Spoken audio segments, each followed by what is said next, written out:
ஓம் சக்தி அங்காளம்மா, ஓம் சக்தி அங்காளம்மா, ஓம் சக்தி அங்காளம்மா. உலகம் பிறக்கு முன் ஒரு நாழி முன் பிறந்தாள், கலியுகம் பிறக்கு முன் கால் நாழி முன் பிறந்தாள், சூரியன் சந்திரன் இல்லாத நாட்டிலே முந்தி பிறந்தாள், மூவரை ஈண்டெடுத்தாள், செத்து பிழைத்தாள், சிவனுக்கே பாரியானாள், மாண்டு பிழைத்தாள், மறுரூபமான மாயசக்தி எங்கள் ஆதிசக்தி, எங்கள் அங்காள பரமேஸ்வரி. மேல்மலையனூரில் மாசி மாதம் தேர் திருவிழாவெல்லாம் தொடர்ச்சியாக நடந்துகிட்ருக்கு. பதிவுகள்லாம் நீங்கள் தொடர்ச்சியாக பார்த்துட்டு வரீங்க. ஒவ்வொரு நாள் திருவிழாவும் உங்களுக்கு நேரடியாகவே வந்துக்கிட்டு இருக்குது. இது வரைக்கும் நீங்கள் பார்த்துருக்க மாட்டீங்க. மாசி மாதம் இந்த 5வது நாள் திருவிழா தீமிதி திருவிழா. தீமிதி திருவிழாவில் இங்கேயே மாலை போட்டு இந்த இடத்துலேயே காப்பு கட்டி மெரிக்கிறவங்க நிறைய பேர் இருக்கிறார்கள். நீங்கள் நம்ம ஏற்கனவே சொல்லியிருந்தேன், அந்த கோயில்லையும் நீங்கள் காப்பு கட்டிக்கிட்டு விரதம் இருந்து தீமிதி திருவிழாவில் கலந்துக்கலாம்னு சொல்லிட்டு ஒரு சிலர் இங்கேயே இன்றைக்கி தான் காப்பு கட்டினாங்க, இன்றைக்கே தீமிதி திருவிழாவில் கலந்துக்கிறாங்க. விரதம் இருப்பது நம்ம எந்த இடத்துல வேணாலும் இருக்கலாம், நம்ம வீட்டிலே இருக்கலாம். விரதம் இருப்பது அம்மாவுக்காக விரதம் இருக்கணும். விரதம் இருக்கிறது கடுமையான விரதமாக இருக்கணும். ஏன்னா நம்ம அந்த பிரச்சனைகள் எதை நினச்சி நம்ம அம்மாவுக்காக இந்த விரதம் எடுக்கிறோமோ, இது ஏன்னா அந்த அம்பாவுக்காகவே நம்ம விரதம் எடுத்துகிட்டு இருக்கோம். ஏன்னா பிரச்சனையாக இருக்கட்டும், சந்தோஷமாக இருக்கட்டும், எதுவாக இருந்தாலும் பரவாயில்ல. பிரச்சனையாக இருந்ததுன்னா அது மனசில் இருந்துகிட்டே இருக்கும் போது தான் நமக்கு அது நம்ம எண்ணங்கள், அதாவது சந்திரன்னாவே மனதுக்கு சொந்தக்காரன்னு சொல்லுவாங்க. மனம் நம்ம அலைப்பாயக்கூடாது. மனம் அலைப்பாயாமல் ஒரே ஸ்டடியாக ஒரே மைண்டாக இருக்கணும். அதுக்காக தான் சாப்பிடாமல் விரதம் இருக்கணும்னு சொல்கிறது. அப்படி இருக்கும்போது தான் நமக்கு அவங்கள பற்றி ஒரு மனசில் நினச்சிக்கிட்டே இருப்போம். அம்மாவுக்காக இன்றைக்கி இப்போ சாதாரணமாகவே நீங்கள் சாப்பிடாமல் உணவுகள் ஒரு படையில் ஒரு சாயந்தரமாக போகிறீங்கன்னா கூட காலையிலேருந்து அந்த பசி எடுக்கும் போதெல்லாம் அம்மா நினைப்பீங்க, எப்போ சாப்பாடு சாப்பிட போகிறோம், நம்ம எப்போ செய்ய போகிறோம், எப்போ இதெல்லாம் படைக்க போகிறோம் அப்படி சொல்லிட்டு சொல்லும் போது பார்த்திங்கன்னா தினசரி அவங்கள மைண்டில் நினச்சிக்கிட்டே இருப்பீங்க. ஒவ்வொரு நாளும் நினச்சிக்கிட்டே இருப்பீங்க. அதுதான் அப்படி நினைக்கும் போது தான் அவங்களுக்கு பலன் தரும். இல்லைனா பலன் தராது. நம்ம அதை சாப்பிட்டுட்டு கேஷுவலாக இருந்தோன்னு சொன்னீங்க வச்சுங்க. நீங்கள் பார்த்தீங்கன்னா விரதன்ற முறையில் பார்த்தீங்கன்னா யாருமே அவ்வளோவா இருக்கிறதில்ல. இருக்கணும், இருந்தாவே போதும். 2 பழங்கள் சாப்பிட்டா கூட போதும். 2 பழம் வாழைப்பழம் சாப்பிட்டேன்னா கூட உடனே அது சக்தி பவர்ஃபுல் அதிகப்படுத்தும். அதனால தான் வாழைப்பழம் சாப்பிடுங்கன்னு சொல்லுவாங்க. நிறைய பேர் பார்த்திங்கன்னா பாலும் பழம் மட்டும் சாப்பிடுங்க, மற்ற எதுவுமே சாப்பிடாதீங்கன்னு சொல்லுவாங்க. அப்போ அதை தீ மிதிக்கிறதுக்கு எல்லாமே ரெடியாக இருக்குது. எல்லாருமே ரெடி ஆகிட்டாங்க. தீ மிதி ரெடி பண்ணி வச்சாச்சு. ஏன்னா ஒவ்வொரு வீடியோவும் நான் கொடுத்துட்ருக்கேன், அப்டேட் பண்ணிக்கிட்டே இருக்கேன். உங்களுக்கு தொடர்ச்சியான பதிவுகள் வந்துக்கிட்டே இருக்கும். அதனால் எல்லாமே ரெடியாக வச்சுருக்கிறாங்க. ஒரு 4:30 மணிக்கு இன்றைக்கி நேரம் நல்லா இருப்பதால் 4:30 மணிக்கு தான் தீமிதி திருவிழா நடைபெறும். அது வரைக்கும் பக்தர்கள் எல்லாமே 4:30 மணி வரைக்கும் சாப்பிடாமல் காலையிலேருந்தே உணவு இல்லாமல். ஏன்னா இந்த வெயில் பார்த்திங்கன்னா அவ்வளோ வெயில் அடிக்குது. இந்த வெயிலில் எப்படி, ஆனால் வயசானவர்கள் நிறைய பேர் பார்த்துருக்கேன். ஆனால் வயசானவங்களும் இருக்கிறாங்க. குழந்தைங்கள கூட ஒரு சிலர் பார்த்திங்கன்னா மாலை போட்டிருக்காங்க. குழந்தைங்களுக்கெல்லாம் மேக்ஸிமம் போடாதீங்க. ஏன்னா அவங்க வரும்போது அந்த வயசுக்கு வரும்போது அவங்க மாலை போட்டுட்டு அவங்க மெரிக்கலாம். இன்றைக்கி பார்த்திங்கன்னா குழந்தைகளுக்கு ஒரு 5 வயசு பசங்களுக்கு 10 வயசு பசங்களுக்கெல்லாம் மாலை போட்டு தீமிதி திருவிழாவில் கலந்துக்கணும்னு இது பண்ணுறாங்க. அதுமாதிரி பண்ணாதீங்க. அவங்களுக்கு நீங்கள் வந்தீங்கன்னாவே போதும். அப்பா மெரிக்க போகிறாரு, அம்மா மெரிக்க போகிறாங்க அப்படின்னு சொல்லிட்டு அவங்களே பசங்க அடுத்த இதுக்கு வரும்போது அவங்க எண்ணங்கள் வந்துடும். தொடர்ச்சியாக நம்ம மெரிக்க போகிறோம்னு சொல்லும்போது பசங்களுக்கு எண்ணங்கள் வந்துடும். ஏன்னா லைனில் நிற்க வேண்டியிருக்கும், விரதங்களை கடைப்பிடிப்போம். நம்ம கூட்டத்தில் நின்றுடுவோம். கூட்டத்தில் நிற்கும் போது அவங்களுக்கு பால் எதுவுமே வாங்கி கொடுக்க முடியாத சூழ்நிலை கூட வந்துருக்கும். பசங்க தோண்டுடுவாங்க. அவ்வளோ நேரம்லாம் இருக்க முடியாது. பக்தர்கள்லாம் எவ்வளோ பேர் நிற்கிறாங்க பாருங்கள். எவ்வளோ பேர் காத்துக்கிட்டு இருக்காங்க காலையிலேருந்தே.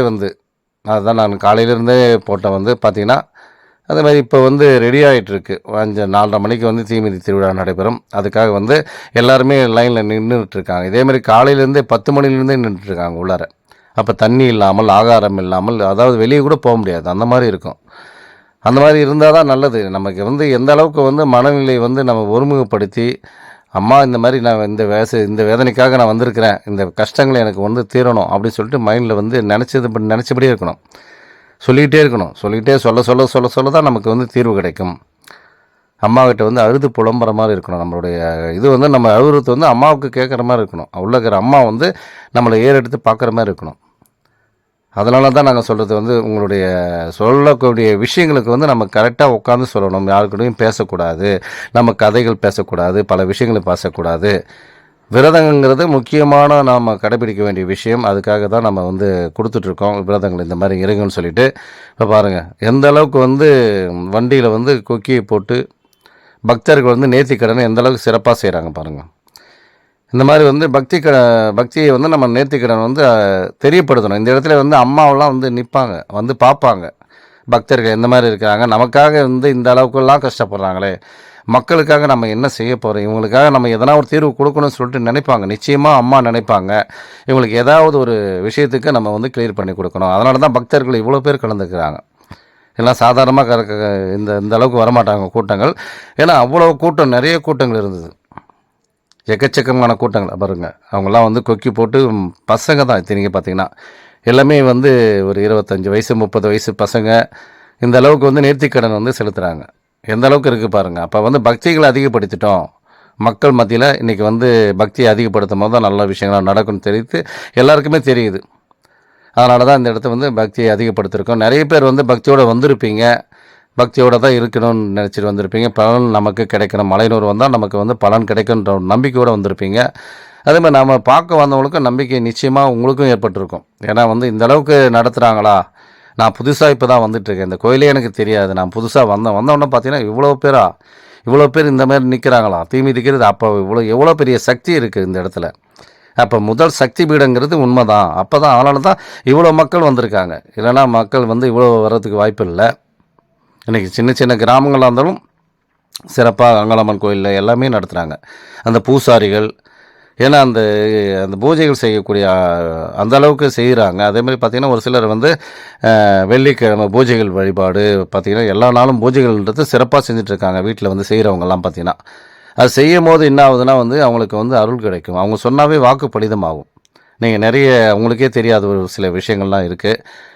பார்த்தா அந்த வீட்டில் இருக்கிற பெண் வந்து எதனா ஒன்று சொன்னால் போதும், உடனே அந்த பொண்ணு சொன்னால் உடனே வாக்கு வந்து சரியாக நடக்குது அப்படின்னு சொல்லுவாங்க. அதுக்கு காரணம் என்னென்னா, நம்ம அந்த தெய்வ பக்தியானது ஈடுபாட்டோடு இருக்கும்போது நம்ம சொன்னால் அது பலன் தரும், அது அப்படியே பலிக்கும். இன்றைக்கி வந்து அம்மா கிட்ட வந்து ஆடிக்கிட்டு இருக்கு, அம்மா அவங்க மேலே ஆடுதுன்னா அவங்க வந்து அத்தனை பேரும் வந்து சாமியை வந்து ரொம்ப நேசிக்கிறவங்களாக தான் இருப்பாங்க. இல்லைனா சாதாரணமாக வராது. ஒரு சிலர் பார்த்தீங்கன்னா நான் 48 நாள் மாலை போட்டு கூட வரேங்க, மாலை போட்டால் என் மேலே வருமா அப்படின்னு கேட்குறாங்க. நிச்சயமாக வராது. ஏன்னா வந்து நீங்கள் முழு ஈடுபாட்டோடு இருந்தால் மட்டும்தான் வரும். சாதாரண சின்ன சின்ன பசங்களுக்கெல்லாம் வருது, சின்ன குழந்தைங்கள்லாம் வந்து ஒரு 8 வயசு 10 வயசு குழந்தைங்க கூட ஆடுது, அங்காளம்மா நான் வந்திருக்கேன் அப்படின்னு சொல்லுது. அப்போ எந்த அளவுக்கு வந்து ஈடுபாடு இருந்தால் அது மேலே வரும். ஏன்னா நம்ம அம்மாவே இந்த நம்ம மேலே வரப்போகிறாங்க. அப்போ நம்ம எந்த அளவுக்கு இருக்கணும். அதனால தான் பார்த்திங்கன்னா இன்றைக்கி வந்து பூசாரிகளாக இருக்கட்டும், குறி சொல்கிறவங்க, மற்றவங்களாம் எல்லாருமே பார்த்திங்கன்னா அவ்வளோ ஈடுபாட்டோடு செய்வாங்க. எல்லாமே ஈடுபாடு செய்யும்போது தான் அவங்களுக்குள்ளே வந்து அம்மா இறங்குவாங்க. நீங்கள் எப்போ வந்து வேணான்னு நினைக்கிறீங்களோ அப்போவே கட்டுக்குள்ளே வந்துடுவாங்க. நீங்கள் அம்மாவை பார்க்காம விஷயத்தை எதுவுமே அவங்களுக்கு தேவையான பூஜை முறைகள்லாம் செஞ்சுட்டு இப்போ பூஜை முறைகள் செய்யாமல் விட்டுட்டிங்கன்னா அம்மா என்ன பண்ணுவாங்க, ஏதோ நம்மளை வந்து ஒதுக்கி வைக்கிறாங்க, அதனால் நாம் வந்து இவங்களுக்கு டிஸ்டர்ப் பண்ணக்கூடாதுன்னு சொல்லிட்டு அவங்களே ஒதுங்கிடுவாங்க. அதனால தான் கட்டு விழுந்துறதுக்கு காரணமே அதான். நீங்கள் பார்த்துட்ருக்கீங்க எல்லாருமே வந்து ரெடியாக நிற்கிறாங்க. இப்போ தான் வந்து தீமிதி திருவிழாவுக்காக ரெடி ஆகிட்டுருக்கு, எல்லாருமே நின்றுட்டுருக்காங்க. பூசாரிகள், வெளியூர் கோயில் பூசாரிகள்லாம் கூட இங்கே வந்திருப்பாங்க. நிறைய பேர் எனக்கு ஃபோன் பண்ணாங்க, சார் நான் பூசாரியாக இருந்துகிட்ருக்கேன் சார், நான் வந்து மாலை போட்டு வந்திருக்கேன் சார்னு சொன்னாங்க. அந்த மாதிரி வந்து பார்த்திங்கன்னா பக்தர்கள் நிறைய பேர் என்னுடைய காலையில் போட்ட வீடியோவை பார்த்துட்டே ஒரு சிலர்லாம் வந்திருக்காங்க. நான் காலையில் போட்ட ஒரு வீடியோ வந்து இன்றைக்கி வந்து தீமிதி திருவிழா, அதை பார்த்துட்டு சார் உங்களுடைய வீடியோ பார்த்து தான் சார் நானே வந்தேன், இன்றைக்கி வந்து தீமிதி திருவிழான்ட்டு போட்டிங்க, அதை பார்த்த உடனே தான் நாங்கள் கிளம்பி வந்தோம். இப்போ தான் எல்லாருமே அதிகாரிகள், பூசாரிகள் எல்லாருமே சேர்ந்து ரெடி ஆகிட்டுருக்காங்க. அதுதான் நீங்கள் பார்த்துட்ருக்கீங்க. எல்லோரும் சேர்ந்து இந்த இடத்துல வந்து நிற்கிறோம் இன்றைக்கி வந்து. ஏன்னா வந்து அம்மாவுக்காக வந்து நம்ம செலுத்துகிறோம், அம்மாவுக்காக நாங்கள் இந்த அளவுக்கு விரதம் இருக்கிறோம், அம்மாவுக்காக நாங்கள் செயல்படுத்துகிறோம் அப்படின்னு சொல்லிட்டு எல்லாருமே நிற்கிறீங்க, எல்லாருமே வந்துக்கிட்டு இருக்கீங்க. பக்தர்கள் வந்து அத்தனை பேருமே அம்மா வந்து அங்கே மேலேருந்து பார்த்துட்டு இருப்பாங்க. அதுதான் வந்து சொல்கிறது. ஒரு சில நாடகங்கள்லாம் பார்த்திங்கன்னா, ஒரு நாடகம் நடக்குதுன்னு சொன்னால் அந்த இடத்துல வந்து பார்த்திங்கன்னா தேவர்கள்லாம் வந்து நிற்பாங்களாம், கலந்துக்குவாங்களாம். அதெல்லாம் வந்து அதனால தான் வந்து நாடகம் போடும்போதெல்லாம் வந்து எல்லோரும் போங்க பாருங்கன்னு சொல்லிட்டு சொல்லுவாங்க. இந்த திரௌபதி நாடகம்லாம் நடக்கும்போது பார்த்திங்கன்னா அந்த சொல்லுவார், அந்த கதைகள் சொல்லிட்டு வருவார். அவர் வந்து டெய்லி வந்து கதைகள் சொல்லுவது அவர் வழக்கம். அவர் பார்த்தீங்கன்னா கடைசியில் பார்த்தீங்கன்னா அந்த நெருப்பை அள்ளி அப்படியே எடுத்து கையாலே அள்ளி அந்த துணியான திரௌபதி துணிக்கு வந்து அந்த நெருப்பை எடுத்து வைப்பாங்க. வச்சு அதை மூட்டை கட்டி அப்படி அந்த சாமி மடியிலே வைப்பாங்க. அது ஒன்றுமே ஆகாது. அப்போ அந்த அளவுக்கு வந்து நம்ம வந்து பக்தி இருக்கணும். பக்தி எந்த அளவுக்கு இருக்கணுமோ அதுதான் வந்து நம்மளை ஒன்றும் பண்ணாது. நிறைய வயசானவர்கள்லாம் வந்திருக்காங்க. இந்த பாருங்க, இவர் வந்து இப்போ சாமிக்கு வந்து மாலை போட போகிறார். அவர் தான் நின்றுட்டுருக்காரு. இங்கேருந்து வந்து இந்த மேலே ஏறி இந்த கழுத்துலேருந்து போயிட்டு பார்த்தீங்கன்னா அந்த அம்மனுடைய கழுத்துக்கு வந்து மாலையாக போடுவார். நிறைய பேர் நேர்த்திக்கடன் வந்து வித்தியாசமாக செலுத்துகிறாங்க. பார்த்தீங்கன்னா ஒரு சிலர் பார்த்தீங்கன்னா அக்னி சட்டி ஏந்திட்டு வராங்க. அக்னி குணத்துலேருந்து நிறைய பேர் வந்து அவங்களும் வந்து மாலை போட்டுக்கிட்டு அங்கேருந்தே வந்துட்டுருக்காங்க. அதெல்லாம் எடுக்கணுன்னா நிறைய எடுத்து போடலாம் போல இருக்குது. ஆனால் அந்தளவுக்கு நான் வந்து நிறைய பக்தர்கள் கலந்துட்டாங்க. மயான கொள்ளை வந்ததை விட இன்றைக்கி வந்து பார்த்திங்கன்னா 2 மடங்கு தீமிதி திருவிழாவில் வந்து 2 மடங்கு அதிகமாக கலந்துக்கிட்டாங்க. பாருங்கள், வெறும் என்னுடைய பூசாரி வகையை சேர்ந்தவர் தான் பாண்டியன்றவர் பேர். எங்கள் பூசாரி குடும்பத்தை சேர்ந்தவர்கள் தான். அவரும் வந்து நேர்த்திக்கடனாக அந்த மாலையை செலுத்துறதுக்காக ரெடி ஆகிட்டார். இங்கேருந்து வந்து அம்மா கழுத்துக்கு இங்கேருந்து அந்த கயிறுலேயே போயிட்டு அந்த அம்மா கழுத்துக்கு வந்து அந்த மாலை போடுவாங்க. இது எல்லாம் ஏன் சொல்கிறேன்னு சொன்னால், பக்திகள் எங்ககிட்டேயும் இருக்குது. பக்திகள் இருந்ததால் தான் நாங்கள் வந்து இந்த அளவுக்கு பண்ணிகிட்ருக்கோம். இல்லைனா வந்து நாங்கள் பண்ண முடியாது. ஒரு சில விஷயங்கள் வந்து உங்கள்கிட்ட நான் வந்து பகிர்ந்து கொள்வதற்கு ஆசைப்பட்றேன். ஏன்னா அம்மாவோட இந்த சிலையிலே பார்த்தீங்கன்னா கண்ணீர் வந்தது. இந்த சம்பவம் எங்கேயுமே நான் சொல்லலை. கண்ணீர் வந்துச்சு. அப்படியே பார்த்தீங்கன்னா நாங்கள் என்ன தப்பு பண்ணிட்டோமான்னு சொல்லிட்டு பார்த்தீங்கன்னா பூசாரிகள் அத்தனை பேரும் சேர்ந்து நாங்கள் அப்படியே சுழ்ந்து வந்துட்டுருக்கோம். ஏன்னா புத்து மேலே நாங்கள் ஏறி நின்றுட்டோமா, இல்லை எதனா தவறு நடந்து போச்சா என்னன்னே எனக்கு ஒன்றுமே புரியலன்னு சொல்லிட்டு பூசாரிகள் அத்தனை பேரும் அம்மா என்னை மன்னிச்சிக்குமா, தவறு என்ன இருந்தால் எங்களுக்கு வந்து ஏன்னா ஒரு மன்னிப்பு கொடுமா, ஏதோ தப்பு தந்தாலும் சொல்லிட்டு நாங்கள் எல்லாருமே புலம்பிகிட்ருக்கோம். அந்த டைமில் பார்த்தீங்கன்னா சந்தன காப்பு கூட வைக்கிறோம். அம்மாவுக்கு வந்து சந்தன காப்பு வைக்கிறோம். அப்படி சந்தன காப்பு வச்சாலும் வந்து கல்லேருந்து தண்ணீரானது வந்துக்கிட்டு இருக்கு. அதான் நீங்கள் பார்த்துட்ருக்கீங்க. பாருங்கள் நேர்த்திக்கடன் எந்த அளவுக்கு செலுத்துகிறாங்கன்னு சொல்லிட்டு. ஏன்னா உண்மை சம்பவத்தை வந்து நான் உங்ககிட்ட சொல்லணுன்றது தான் நான் பண்ணிகிட்ருக்கேன். எல்லாம் வந்து நேர்த்திக்கடன். இது வந்து இந்த மாதிரி வந்து நம்ம பண்ணும்போது நமக்குள்ளே வந்து அம்மா வந்து பல அற்புதங்கள் செய்வாங்க. அப்போ என்ன ஆகுதுன்னா வந்து கண்ணிலேருந்து அந்த சிலையிலேருந்து கண்ணிலேருந்து தண்ணி வந்துக்கிட்டே இருக்குது. சந்தன காப்பி வச்சு பார்த்தோம். எல்லாருமே நாங்கள் உள்ளே போய் நின்று பார்க்குறோம். பார்த்தா சிலையிலேருந்து தண்ணி வந்துகிட்ருக்கு. அப்புறம் எங்களுக்கே ஒரு ஆச்சரியமாக போச்சு. அம்மா நாங்கள் எதனா தவறு செய்தால் எங்களை மன்னிச்சிருமா அப்படின்னு சொல்லிட்டு எல்லாருமே வந்து அம்மாவுடைய காலில் விழுந்து ஆசீர்வாதம் வாங்கி என்னென்னோ பண்ணிக்கிட்டு இருக்கோம். அப்போயும் அந்த கண்ணிலேருந்து தண்ணி வருவது நிற்கவே இல்லை.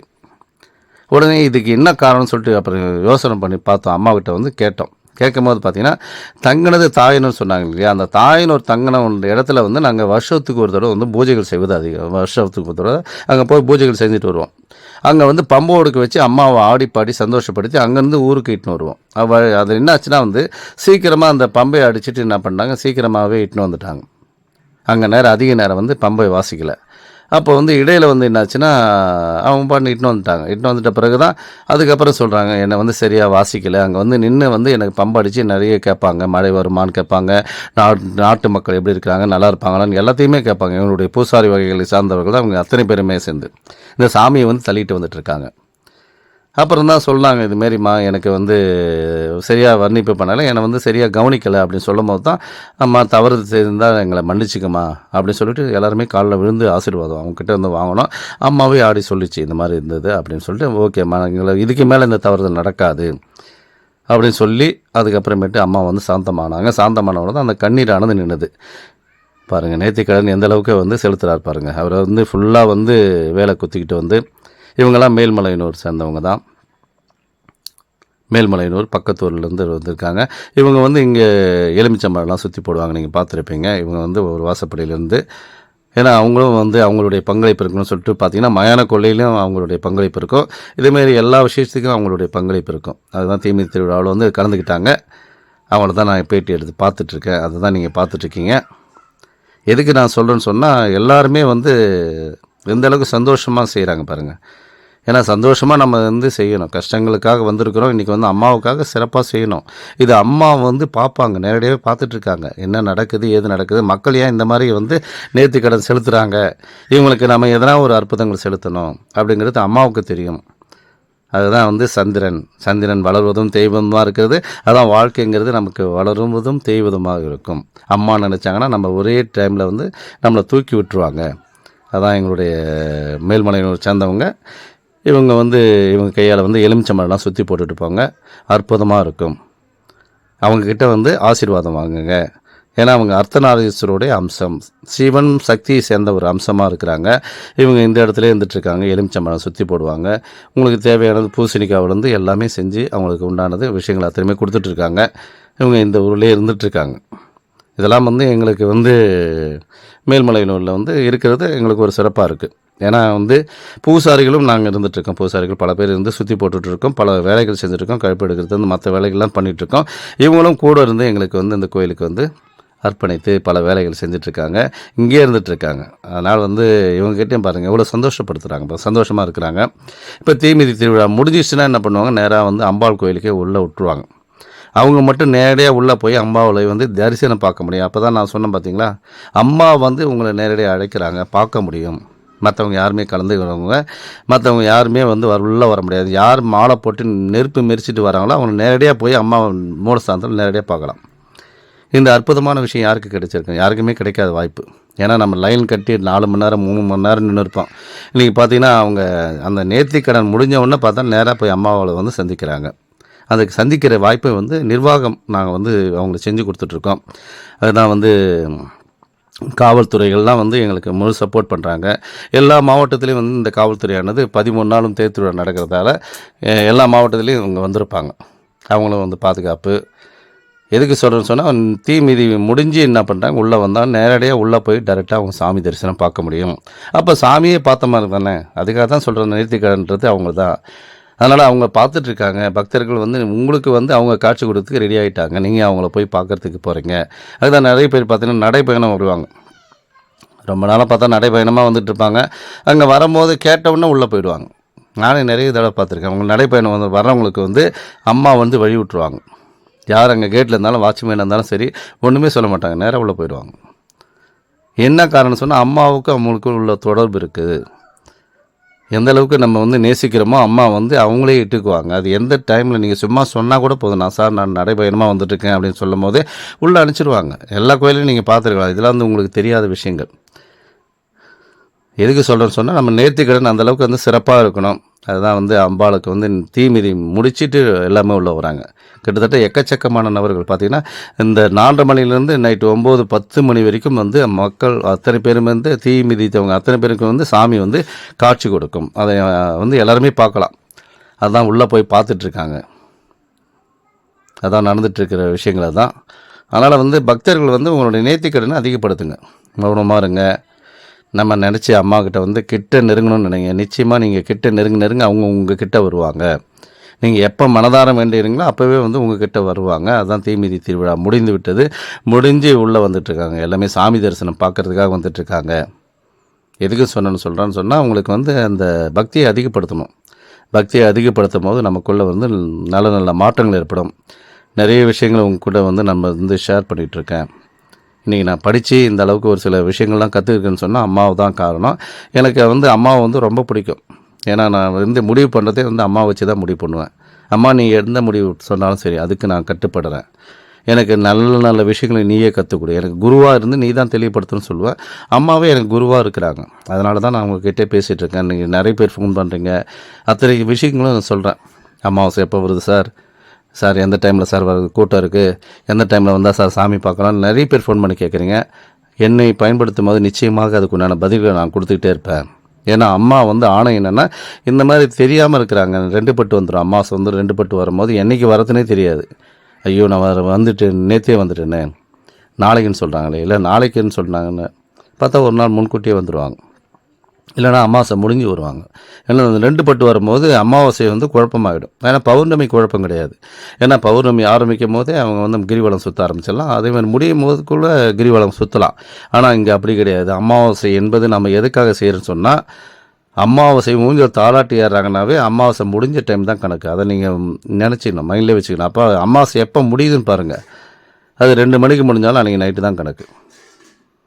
அதை தான் நாங்கள் சொல்கிறது வந்து பார்த்திங்கன்னா 2 மணிக்கு முடியுதா, என்ன அமாவாசை முடிஞ்சு போச்சேன்னு சொல்லுவாங்க. நம்ம அமாவாசை முடிகிறதுக்கு என்னென்னா, விரதத்தை முடிக்கிறதுக்கு தான் அந்த அமாவாசை வழிபாடு. அதெல்லாம் முடிச்சுட்டு நான் உங்ககிட்ட வந்து ஊஞ்சல் தாளாட்டில் நான் கலந்துக்கிட்டேன். இந்த ஊஞ்சல் தாளாட்டில் என்னுடைய சேவை இருக்கணும்னு அதுக்காக தான் நான் வந்திருக்கேன். உன்னை பார்க்கறதுக்கு வந்திருக்கேன். உன்னை தாளாட்டு பாட போகிறேன். உன்னை சந்தோஷப்படுத்துறதுக்காக வந்திருக்கிறோம் அப்படின்னு சொல்லிட்டு தான் அந்த சந்தோஷத்தை தான் நம்ம பண்ணிகிட்ருக்கோம். அந்த பாடல் பாடுறதுலேருந்து, உச்சரிக்கிறதுலேருந்து, அம்மா வந்து சொல்கிற மந்திரங்கள்லேருந்து எல்லாமே பார்த்திங்கன்னா அந்த போட்டியிலேருந்து எல்லாமே சொல்லுவாங்க. அங்கே நீங்கள் வந்து பக்தர்கள் அத்தனை பேருமே கலந்துக்கிட்டு அந்த தேங்காவில் தீபம் ஏற்றி அத்தனை பேருமே காமிக்கிறீங்க. அதெல்லாம் எங்களுக்கு சிறப்பாக இருக்குது. இதெல்லாம் தெரிஞ்சுக்குங்க. ஏன் நம்ம ம், அமாவாசை வழிபாடு ஏன் இந்த மாதிரி பண்ணுறாங்க, அமாவாசை முடிஞ்சு ஏன் பண்ணணும்? அந்த திருமூர்த்தி நேரங்கிறது அமாவாசை முடிஞ்சு தான் வரும். அதேமாதிரி பௌர்ணமிலையும் திருமூர்த்தி நேரங்கிறது, அதாவது சிவன் பிரம்மா விஷ்ணு 3 பேர் சேர்ந்துருக்கிற நேரம் தான் திருமூர்த்தி நேரம். அது நம்ம வணங்க வேண்டிய நேரம். அதனால தான் பார்த்திங்கன்னா அமாவாசை முழுசாக நம்ம வணங்கணும், அமாவாசை விரத வழிபாடு இருக்கணும், பௌர்ணமிலையும் முழுசாக விரத வழிபாடு இருக்கணும். அப்படி இருக்கும்போது அந்த நல்ல நேரம் வரும்போது நமக்கும் அந்த நல்ல நேரம் சேர்ந்து வந்துடும். அதனால தான் ஏன்னா திருமூர்த்தி நேரங்கிறது எல்லாருக்குமே தெரியாது, யாருக்கு எல்லாருக்குமே தெரியறதுக்கு வாய்ப்பு இல்லை. திருமூர்த்தி நேரங்கிறது சிவன் பிரம்மா விஷ்ணு 3 பேர் சேர்ந்துருக்கிற நேரம். அதான் நீங்கள் பார்த்துட்ருக்கீங்க. உள்ள வரவங்களுக்கு தண்ணி கொடுத்துட்ருக்காங்க, தானங்களை அவங்களுக்கு கொடுத்துட்ருக்காங்க. அது ஒரு உபயதாரர்கள் ஏன்னா எல்லாமே நீங்கள் தெரிஞ்சுக்கணும். நீங்கள் இங்கே வரும்போது தானங்கள், நம்மளால் முடிஞ்ச உதவிகள், ஏன்னா நிறைய விஷயங்கள் இருக்குது. ஏன்னா ஒரு 50 வயசு தாண்டிச்சுனாவே அதுக்கப்புறம் இறைவன் நமக்கு கொடுக்குற வயசு தான் அது. 50 வயசு வரைக்கும் நம்மளுடைய இஷ்டப்படி நம்மளுடைய வாழ்க்கை வாழலாம். அதுக்கு மேலே எல்லாத்தையுமே நம்ம ஜீவராசிகளாக இருக்கட்டும், யாராக இருக்கட்டும், மனிதர்களாக இருக்கட்டும், எல்லாருமே கடவுளாக தான் நம்ம நினைக்கணும். ஏன்னா கடவுள் நினச்சா மட்டும்தான் அடுத்தடுத்த வயசை நமக்கு கூட்டி அடுத்தடுத்து வர முடியும். ஏன்னா 50 வயசுக்கு மேலே என்னென்னா அதை கடவுள் கொடுக்குற வயசு தான் சொல்லுவோம். அப்போ கடவுள் கொடுக்குறான்னு சொன்னால் நமக்கு பல நல்லது கெட்ட எல்லாம் தெரிஞ்சு நம்ம நல்ல நன்மைகள், நல்ல நல்ல விஷயங்கள் கொடுத்துட்டு வரணும். இன்றைக்கி இளைஞர்கள் தான் கொடுத்துட்ருக்காங்க பாருங்கள். அப்போ அதுக்கு மேலே 50 வயசுக்கு மேலேயும் ஒருத்தர் தப்பு பண்ணுறான்னு சொன்னால், பிரச்சனை பண்ணுறான்னு சொன்னால், அவன் போகும்போது அனுபவிச்சுட்டு தான் போகணும். இந்த கர்மாவானது வேறு எங்கேயும் அவனை போகாது. மேலோகம் ஏதோ ஒன்று சொல்லுவாங்க இல்லையா, அதெல்லாம் ஒன்றுமே கிடையாது. கர்மாங்கிறது இங்கே தான் இருக்குது, வேறு எதுவுமே இல்லை. இந்த கலியுகத்தில் அவன் அனுபவிச்சு தான் போகணும். அப்போவே நம்ம நினச்சிக்கலாம், இந்த வயசில் அவன் அனுபவிக்கிறான்னு சொன்னால் அப்போ முற்பகுதி என்ன பண்ணாங்கிறது தெரிய வந்துடும். அதனால தான் 50 வயசு தாண்டிச்சுனாவே நல்லது கெட்டது எல்லாத்தையுமே தெரிஞ்சு, எல்லாத்துக்கும் துரோகம் பண்ணாமல் எல்லாருக்குமே நல்லது செய்யணும்னு நினைங்க. நமக்கு கொடுத்த இறைவனுடைய படைப்பை நல்லா பயன்படுத்திங்க. ஏன்னா வாழ்க்கைங்கிறது ஒரு முறை தான் வரும், மறுபடியும் வராது. அதான் பாருங்கள், தேர் வேலைலாம் நனைஞ்சிட்ருக்கு. வர வியாழக்கிழமை தேர் வடம் பிடிக்கிறது 3 மணிக்கு வடம் பிடிப்போம். அப்படி 3 மணிலேருந்து தேர் பிடிச்சி பார்த்திங்கன்னா ஊர்வலம் அந்த கோயிலை சுற்றி வர்றதுக்கு 6-7 மணி ஆகிடும். அதான் தேர் வேலையெல்லாம் முடிச்சிட்டாங்க. இப்போ இந்த ஸ்க்ரீன் துணி மட்டும்தான் போட வேண்டியது. இன்றைக்கி கும்பம், அந்த கலசம் எல்லாமே ஏற்றணும். இன்றைக்கி தேரெல்லாம் எல்லாமே இந்த குதிரையை புதுசாக கொடுத்தாங்க டோனர் ஒருத்தர். ஏன்னா போன வருஷம் வேறு இருந்தது, அது பழுதடைந்து போச்சுன்றதுக்காக புதுசாக டோனர்களே கொடுத்தாங்க. அதை தான் நாங்கள் மேலே ஏற்றிருக்கோம். தேரோடைய வேலைகள்லாம் நடந்துகிட்ருக்கு. பூசாரிகள் அத்தனை பேர் நின்றுட்டுருக்காங்க அதை ஏற்றிட்டு. ஏன்னா கிட்டத்தட்ட 30-40 பேர் பூசாரிகள் செஞ்சிட்ருக்கோம். அப்போ எந்த அளவுக்கு செய்கிறோன்னு பாருங்கள். டெய்லி தினசரி திருவிழா நடந்துங்கிறதுக்கு காரணமே அதுதான் நான் சொல்லிட்டு வந்துட்டுருக்கேன். இங்கே தினசரி திருவிழா சிறப்பாக இருக்கும். இது வரைக்கும் நீங்கள் அமாவாசை ஊஞ்சல் வழிபாட்டை மட்டும்தான் பார்த்துருப்பீங்க. இது என்னென்னா தேருடைய பணிகள் பார்த்தீங்கன்னா 13 நாளும் 13 அமாவாசை மாதிரி களைகட்டும். ஆட்டம் பாட்டம் கூத்து எல்லாமே சந்தோஷப்படுத்துகிறோம். நம்ம சந்தோஷப்படுத்தும் போது தான் அவங்க நமக்கு அவங்க கொடுப்பாங்க. சந்தோஷம் இல்லை என்றால் நமக்கு சந்தோஷம் வராது. அதனால் அந்த சந்தோஷத்தை நம்மளும் கலந்துக்கிறோம். அம்மா என்னுடைய பங்களிப்பு, நான் இதில் கலந்துக்கிறேன். அதனால தான் பார்த்திங்கன்னா உண்டியல் காணிக்கைகள்லாம் அதிகப்படுத்தணும். ஏன்னா இந்த சிறப்பாக செய்கிறோன்றதை பார்த்தீங்கன்னா, ஏன்னா அதுக்கு முன்னாடி நாங்கள் டோனர்கிட்ட நாங்களே வசூல் பண்ண காலம்லாம் இருந்தது. ஆனால் இப்போ நாங்கள் எங்கேயும் வசூல் பண்ணுறது போகிறதே கிடையாது, பூசாரிகள் யாருமே சரி. ஏன்னா இன்றைக்கி டோனர்கள் இங்கேயே குவிஞ்சிருக்கிறாங்க. நாங்கள் உங்களுக்கு என்ன சொல்லுங்கள், நான் எடுத்து செய்கிறேங்க. என்னுடைய தேவைகளை அம்மாவுக்காக ஏதோ ஒன்று செய்யணும்னு ஆசைப்பட்றோம்னு சொல்லிட்டு அவங்களே கேட்குறாங்க. சிறப்பாக செஞ்சுட்டு வராங்க. எல்லாருமே நான் சொல்லலை. அந்த மாதிரி நீங்களும் அம்பாளுக்காக செய்யணும்னு நினைங்க. அதான் நான் சொல்லிட்டு வரேன். அம்பாளுக்காக நீங்கள் செய்ய வேண்டிய விஷயம் எல்லாமே உங்களுக்கு திருப்பி உங்களுக்கு ரிட்டர்ன் தருவாங்க. நீங்கள் 10 ரூபா செலுத்துறீங்கன்னா 100 ரூபா தருவாங்க. 100 ரூபா செலுத்தும் போது 1000 ரூபா தருவாங்க. 1000 ரூபா செலுத்தும் போது 10,000 ரூபா. இது உணர்ந்தவர்களுக்கு மட்டும்தான் தெரியும், உணராதவங்களுக்கு எதுவுமே தெரியாது. இந்த பிரபஞ்ச சக்தி என்பது அம்மாவோட இயக்கத்தில் இயங்கிட்டு இருக்குது. அம்மா நினச்சா நமக்கு அத்தனையுமே கொடுக்க முடியும். இன்றைக்கி பார்த்திங்கன்னா உடம்பு சரியில்லை, ஆஸ்பத்திரி ட்ரீட்மெண்ட் அந்த இதுன்னு போயிட்டுருக்காங்க. நிறைய குழந்தைகள்னு சொல்லிட்டு பார்த்திங்கன்னா அது ஒரு செலவுகள் பண்ணிட்டு வராங்க. அந்த செலவுகளில் இந்த கோயிலுக்காக நீங்கள் பயன்படுத்துங்க. கோயிலுக்காக பயன்படுத்தினீங்கன்னா நிச்சயமாக அம்மா உங்களுக்கு சிறப்பாக செஞ்சு கொடுப்பாங்க. நானும் என்ன ட்ரீட்மெண்ட்டுன்றது இன்றைக்கி பார்த்திங்கன்னா சாதாரணமாக எல்லாமே பார்த்திங்கன்னா தைராய்டு பிரச்சனை, அந்த பிரச்சனை, இந்த பிரச்சனை. அன்றைக்கி அந்த காலகட்டத்திலலாம் குழந்தை பிறக்கிறதுக்கு ஆஸ்பத்திரி ட்ரீட்மெண்ட் எதுவுமே கிடையாது, போனதே இல்லை. இன்றைக்கி பார்த்திங்கன்னா எல்லாமே பிரச்சனையாக இருக்குது. போய் பார்த்திங்கன்னா அவ்வளோ கூட்டம் இருந்தோம். இன்றைக்கி பிரச்சனை ஓவராக இருந்துகிட்ருக்கு. மருந்து மாத்திரை எது சாப்பிட்டாலும் இதுவும் ஆகலை. அதனால் வந்து நேர்த்திக்கடன் செலுத்தும் போது நிச்சயமாக அம்மா வந்து அதுக்கு உண்டான பலன் தருவாங்க. இடைக்கடை காணிக்கை போடுறதுலேருந்து நிறைய பேர் இந்த கோயிலுக்கு வந்து செலுத்திட்டு இருக்காங்க. சார் நான் வந்து போன பிறகு இந்த மாதிரி எனக்கு வந்து 3 மாதத்தில் இந்த மாதிரி மாற்றம் கிடைச்சிது, நான் நல்லா இருக்கிறோம், அதனால் இன்றைக்கி வந்து நான் இடைக்கடை காணிக்கை செலுத்த போகிறேன் அப்படின்னு சொல்லிட்டு உங்களுடைய நேர்த்திக்கடன் வைங்க. எந்த அளவுக்கு வந்து நேர்த்திக்கடன் இந்த இடத்துல உட்காந்து உங்களுடைய நேர்த்திக்கடனுக்காக வேண்டுங்களோ நிச்சயமாக அம்மா வந்து ஒரு நல்ல பலன் தருவாங்க. ஓம் காளி பகவதி பைரவி, என்னை எதிர்த்து வந்த எதையும் கட்டு, கடுகவன பட்சியை கட்டு, மிருகத்தை கட்டு. ஓம் காளி, ஓம் ருத்ரி, ஓங்காரி ஆங்காரி அடங்களை கட்டினேன் சபையை கட்டு, சத்துரை கட்டு, எதிரியை கட்டு, எங்கேயும் கட்டு. சிங் பங் லங் லங். ஓம் சிவாய நம சிவாய நம. ஓம் ஸ்ரீம் க்ளீம் வாம நம சுவாகா. இது உடற்கட்டு மந்திரம். இது தினசரி வந்து உச்சரிக்கப்படுங்க. நீங்கள் தொடர்ச்சியாக திருவிழாவை ஒவ்வொரு நாளும் என்னென்ன திருவிழா நடக்குது அப்படிங்கிற விஷயங்கள்லாம் தொடர்ச்சியாக கேட்டு வரணும்னா என்னோடய சேனலுக்கு லைக் பண்ணுங்கள், ஷேர் பண்ணுங்கள், சப்போர்ட் பண்ணுங்கள். அப்போ தான் நான் போடக்கூடிய வீடியோக்கெலாம் தொடர்ச்சியாக வந்துட்டுருக்கோம். அடுத்த வீடியோலாம் நீங்கள் தொடர்ச்சியாக பார்க்கலாம். அடுத்தது வந்து தேர் திருவிழாவெலாம் என்ன மாதிரி நாங்கள் சிறப்பாக பண்ணுற வீடியோங்களை பார்க்கலாம். அதனால் இந்த சேனலுக்காக சப்ஸ்கிரைப் பண்ணுறதை வந்து தொடர்ச்சியாக பண்ணிட்டு வாங்க. நன்றி, வணக்கம். மேல்மலை தலைமை பூசாரி பூபதி ராஜா.